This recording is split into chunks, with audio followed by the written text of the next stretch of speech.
Estoy aquí para intentar desmontar uno de los mayores mitos que existe dentro del mundo del entrenamiento, y es la peligrosidad de los movimientos. Movimientos peligrosos, movimientos no peligrosos, movimientos que nos gustan más y movimientos que nos gustan menos. En este caso, te voy a intentar explicar por qué flexionar la espalda no es peligroso o por qué llevar tu hombro a máxima flexión y hacer una rotación externa mientras haces un jalón tampoco es peligroso. Podríamos empezar hablando de la capacidad de carga, la tolerancia a la carga y el estrés articular. Y todo esto te lo puedo resumir en tus articulaciones, tus estructuras pasivas y tus estructuras activas son capaces de hacer muchísimo más de lo que tú te piensas cuando trabajan en conjunto. El problema es cuando uno de estos factores falla, ya bien sea una estructura pasiva o ya bien sea una estructura activa. Cuando nosotros hablamos desde el punto de vista de la fisioterapia, la readaptación, la rehabilitación o incluso el entrenamiento, pensando un poco más allá de la pura biomecánica, hablamos de que la carga y la capacidad de tolerar esta carga es adaptativa, porque nos encontramos ante sistemas complejos evolutivos adaptativos, como el cuerpo humano. Y ya sabemos que las articulaciones no toleran carga de manera infinita. Por eso hablamos de estrés articular.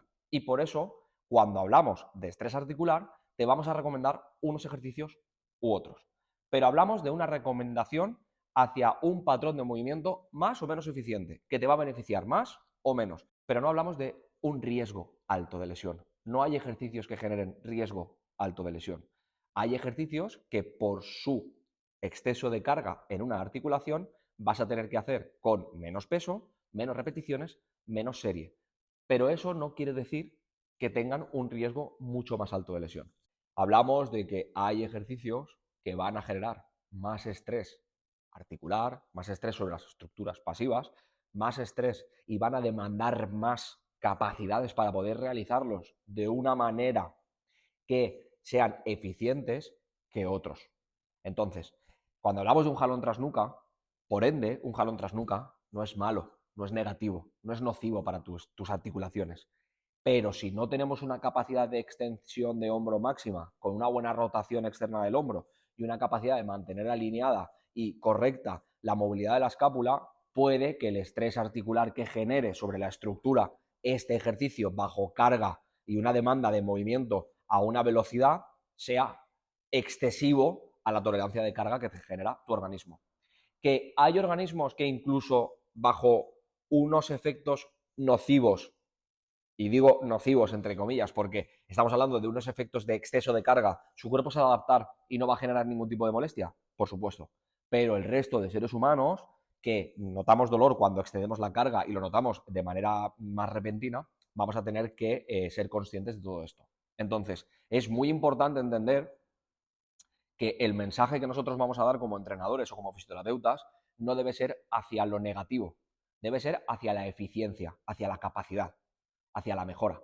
Y que incluso en procesos de rehabilitación dolorosos hay ejercicios como el Jefferson Curl, ejercicios como un buenos días tipo Zercher desde el suelo, ejercicios como una extensión torácica con una barra, van a ser necesarios para generar tolerancia bajo esas estructuras para que después, cuando hagan ejercicios que sean más de la actividad de la vida diaria, tengan capacidad de tolerar cargas más bajas. Es decir, hay que forzar esas estructuras dentro de un nivel tolerable y dentro de un nivel lógico para que se adapten y mejoren.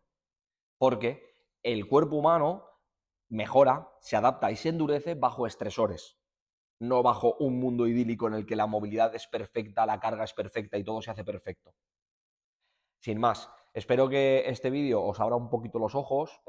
Yo sé que puede crear muchísima polémica, pero hoy en día hay que entender que las cosas han cambiado y lo que se creía hace 35 años y se estudió hace 35 años sobre una columna de cerdo muerta con movimientos mecánicos repetidos sin descanso, no es aplicable a la biología que conocemos hoy en día. Entonces, hay cosas que nos pueden valer para tener en cuenta bases sobre las que cimentar una buena estructura y sobre todo entender que no vamos a poder cimentar una buena estructura y una buena base desde el miedo y desde el peligro. Va a tener que ser siempre desde la capacidad de comprensión de lo que está ocurriendo, por qué está ocurriendo y que hay tolerancia a ciertos estímulos. Sin más, espero que os guste.